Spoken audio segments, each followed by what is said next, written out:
Blooming si Pia Guanyo sa kanyang pagbabalik trabaho bilang host ng Eat Bulaga at ng Chika Minutes sa 24 oras kahapon. Nagkwento pa ang first-time mom tungkol sa bonding moments nila ng kanyang asawa at ng kanilang panganay. Ang Star Bites hatid ni Nelson Canlas.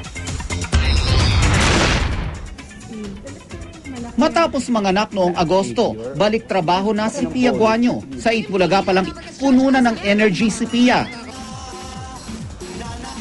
I'm crossing my fingers, medyo kinalawang ng kaunti yung yung pananagalog, yung pagbabasa, pero I'm sure that in no time I'll get back into the groove of things. Hands-on mom si Pia. Sinisiguro niya raw na healthy ang kanyang baby na si Scarlett.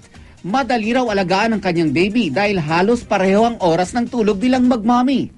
Ang kanilang bonding time, gumigising daw si Pia ng alas 3 ng umaga para mag-breastfeed. Wala nang ibang gising, kaming dalawa lang eh.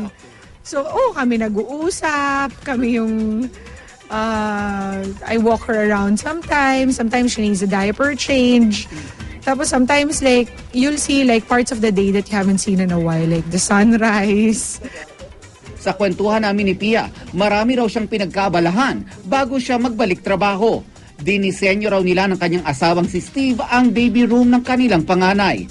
Nag-aral din daw siyang magluto at mag-bake. All the more I have to watch what I eat now. So, I've been sort of like still eating healthy. I can't naman diet kasi nagbe-breastfeed pa ako.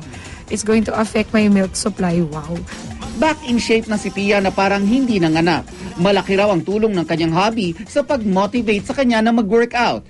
Aktibo rin sila ni Steve sa pagbabike. Galing niya, like watching what I eat, giving me workouts, tapos going with me on long rides with a bike, tapos nag-jog kami together.